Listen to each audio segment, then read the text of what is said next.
We might read certain cards in the same way for years on end, every time that we see them, every time the same thing comes up, with actually no regards to the question. I've been sitting here in silence thinking of what to exactly say for this video for I think a good 20 minutes. I think I got it though. I got there now. I'm going to talk about tarot cards that you can read as either outer or inner occurrences. And just like my old video about reading cards as affirmations or advice, or commonly misunderstood cards video, I feel that this is actually a really good thing to think about, be aware of, practice in the craft of tarot.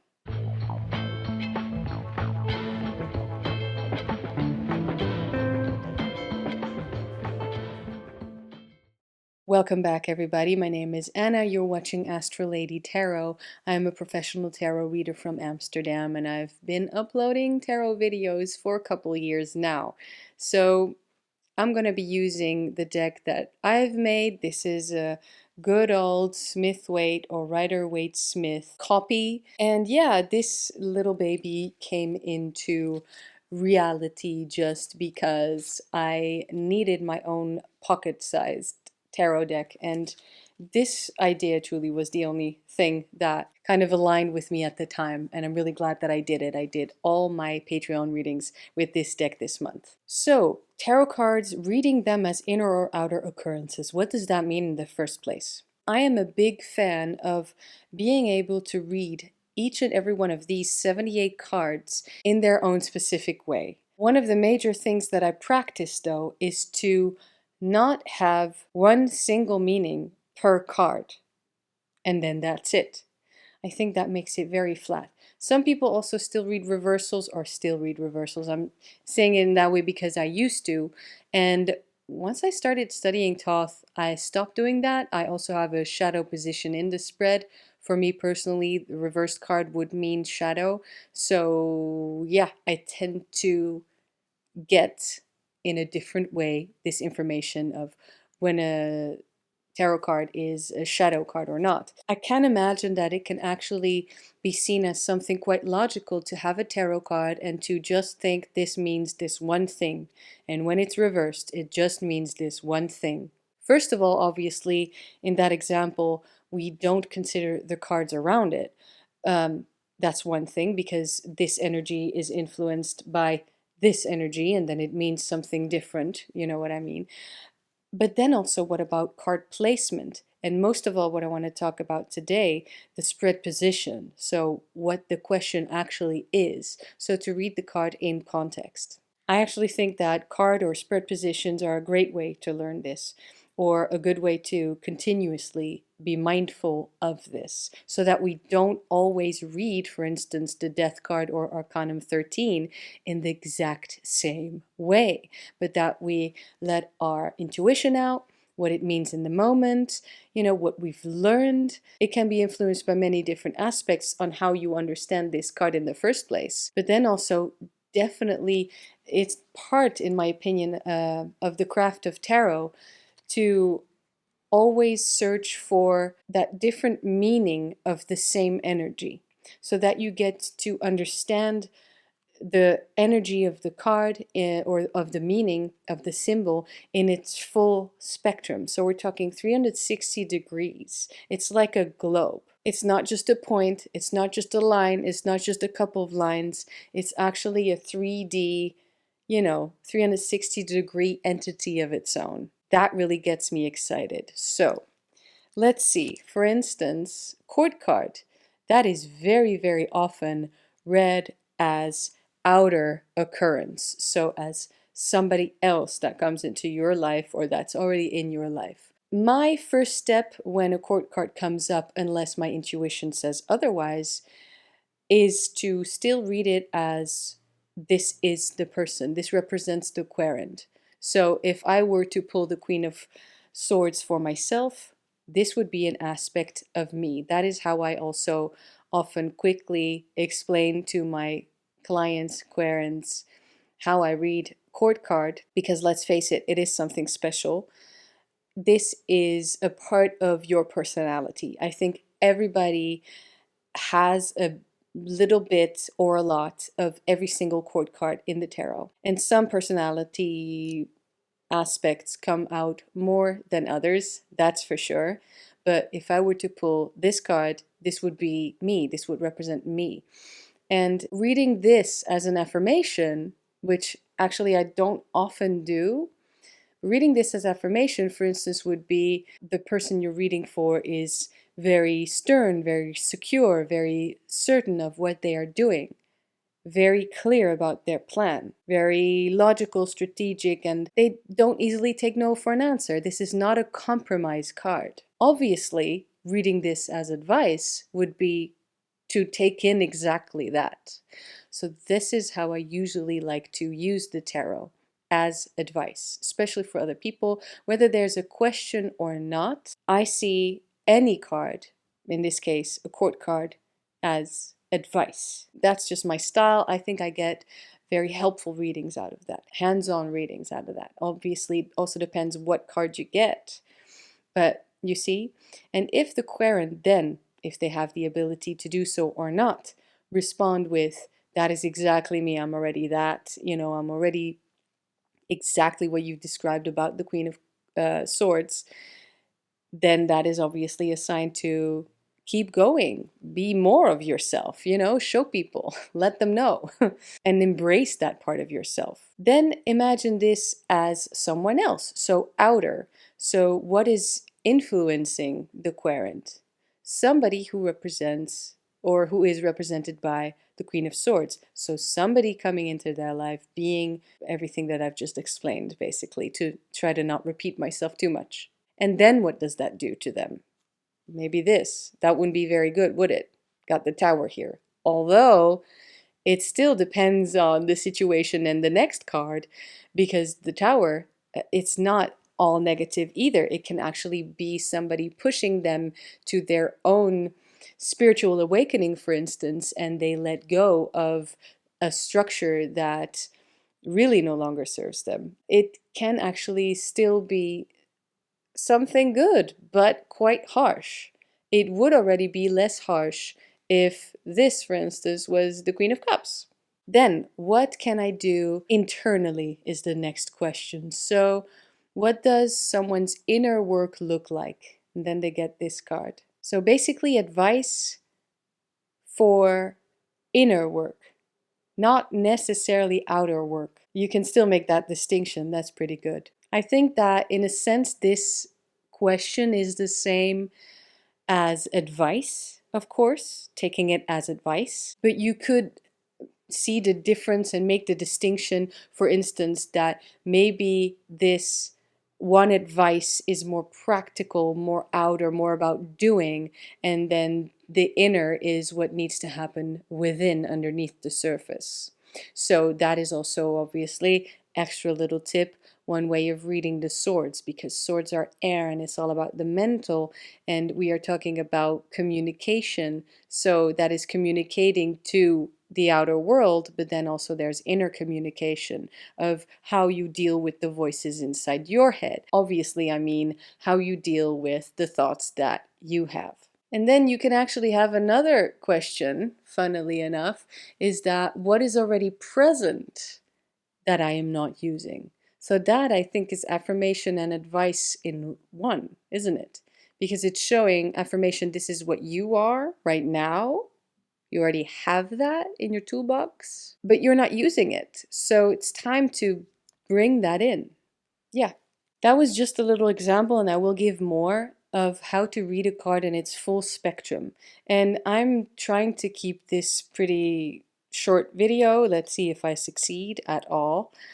So I might even be missing some things. So definitely feel free, one way or another, to comment something so that either way I know that you are supporting the channel and maybe obviously bringing in some new ideas. So I think this is either way a really good exercise to do every once in a while, even as an experienced tarot reader, because I think that we might not always be aware of how we read certain cards, because we might read certain cards, not all of them, but certain cards in the same way for years on end. Every time that we see them, every time the same thing comes up, with actually no regards to the question. But then, what if there is no question? Obviously, let yourself be guided by your feelings, but also what you know, your knowledge, right? But I don't always want to read this, for instance, as the stern lady. Maybe she's also very much about road opening. So I just don't want to regurgitate the same old things that I've learned years ago upon pulling this same card. I want to change, I want to evolve, and most of all, I think it's about broadening every time. That doesn't mean that every card means everything. It just means that the more you learn and experience, the more you understand what energies actually are attached to that one particular key or atu or archetype. Now let's see. Let's actually bring in a card, the Priestess, that this is a more difficult one, but I love showing you this example. This card is about inner world, inner occurrence. So how the hell would you read this as outer occurrence? Well, let me tell you how I would go about it, at least right now. Affirmation. For instance, the question is, where am I now? You are very intuitive, you are in tune with your dream world, your inner feelings, everything that's in the subconscious, unconscious, underneath the surface. It's your water, it's your feminine, receptive energy, right? Long story short, your intuition. That's often a word that comes up when we pull the High Priestess card. Great, you are in tune with your intuition. Wonderful message to hear, if you feel it's true. If you don't, you have to switch some gears in there, like switch some perspective and actually realize what is intuition to you. There's a question. The other question is, what can I focus on? That would be this card in as advice. So if you pull the High Priestess as advice, long story short, this would be listen to your intuition. Let it be a voice in your world, right? Follow your own feelings. Then as outer occurrence. So the question is, what is influencing me, for instance? Outer occurrence. How does this super inner receptive energy translate in what is influencing me? Well, now is the time to dig a little deeper in what else we see in the card. We have the two pillars, black and white, Boaz and Joachim, and she is in front of this veil that is then again between the worlds. And on the veil, we see pomegranates in the shape of the Kabbalistic tree of life. There are a lot of symbols there, and I haven't even talked about all of them, but it's quite clear also together with the water and the moon that this isn't just intuition. We already kind of went there talking about dream world, unconscious, subconscious. This is the card that lives between worlds. It's no wonder she is number 2. It's Roman numeral, so it's 1 and 1. So one pillar over there, one pillar over there, and she's the in-between. She is not just the High Priestess. She's actually an energy that we cannot see, smell, or feel, catch in the sense of touch. You can feel it for sure, but you cannot hold on to it, you cannot grab onto it. This is the inexplicable. Yes, the in-between. She is neither one thing nor the other. She is something actually that we cannot fully understand. This is something that we cannot name. So it could very well be, conclusion at the moment, What is influencing you is that you are in between. You haven't fully left one part and you haven't fully landed in the next. As I'm talking about chapters of your life, you are in between, you are still floating, and that is what is influencing you. Because I really wouldn't immediately go. Of course, never say never. And I guess I have done that. I have a couple, very few, but a couple examples in my head already. I wouldn't quickly jump to conclusions saying that this is somebody influencing you with their intuition or with their strong feelings, and you know what I mean. So I would I would still read this as definitely we're talking with High Priestess, the inner world, and it's somewhere where we are not fully aware or conscious. Um, so yeah, translating that to what is influencing you, what is coming your way, for instance, it's really hard to then answer that particular question with your intuition. I'm not trying to make fun. I hope that's obvious. I'm here to share my tarot practice because I'm very passionate about it, but rather go the route of the in between, the unknown. That is also a big overlap that our priestess over here has with obviously the moon card in the tarot. We even see a moon crescent here in this card and in her crown. Some people see the triple goddess in there, some people see goddess Isis, as we see depicted in, for instance, the Thoth deck. Actually, maybe she's Isis on here as well. It's still Hermetic Order of the Golden Dawn type deck. So, right? All of those things to keep in mind. Also, in this card, let's not push away too much the fact that there is that inner knowing in the High Priestess. It's not just your intuition, it's also an inner knowing, a gut feeling. I often see that in Hermit card, for instance, as well. That is the old wise entity that we all carry within ourselves. Somehow you do know inside of yourself what to do. Sometimes we are looking too much to the outer world for answers when actually they do already exist within ourselves. We just have to learn to listen to them. So, learning to listen to that voice is also definitely a part of the High Priestess card. But you see, I don't want to flip it and make this narrative fit the question. I hope that made sense. We are really, really trying to ask the tarot, what is the outer occurrence that is influencing me right now?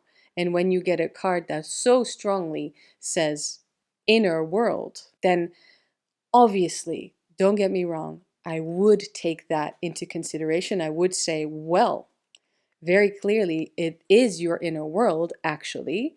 Maybe there's some turmoil there. We can highlight that for sure.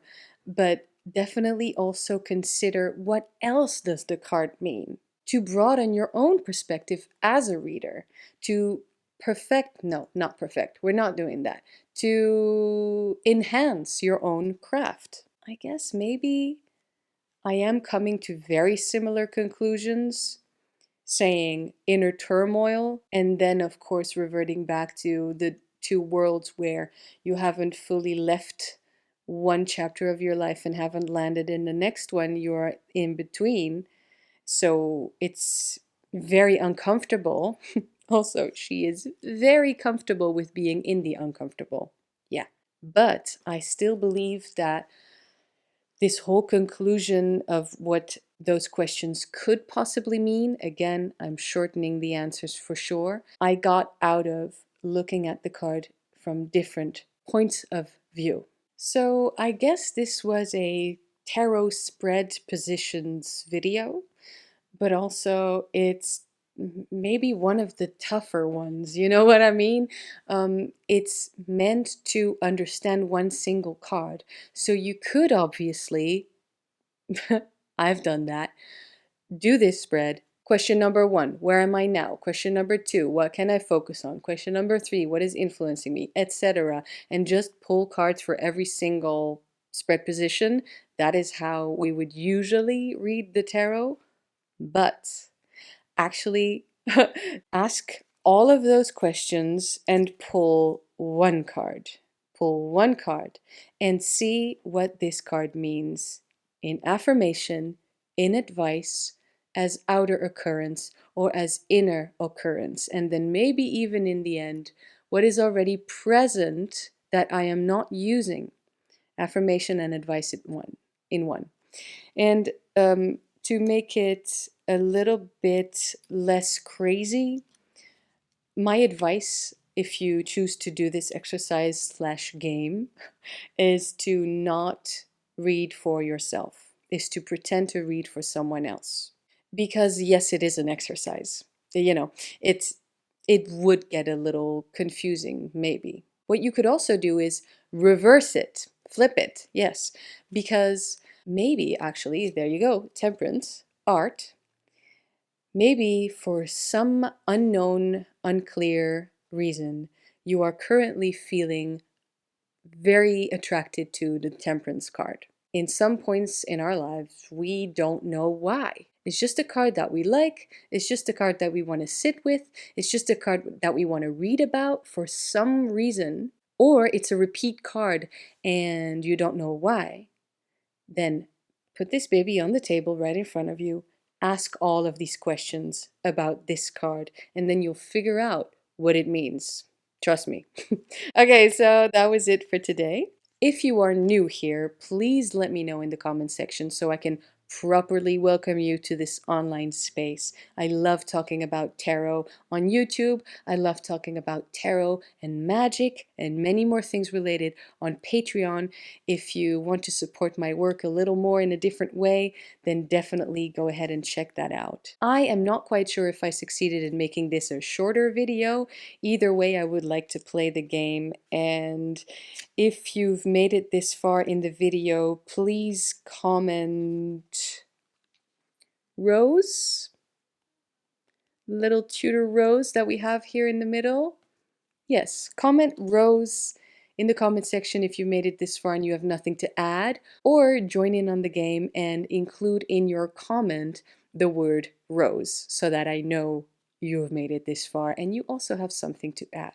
Definitely check out my other videos. I have so much on this channel already. I am afraid of repeating myself. Definitely for this video, I took inspiration of older videos of mine, but I think that I did add some information that could definitely help some folk out there. So thank you so much, and I will see you next time on YouTube and or on Patreon. And thanks so much to my patrons, and thanks so much to everybody watching. Please subscribe if you want to hear more. Bye.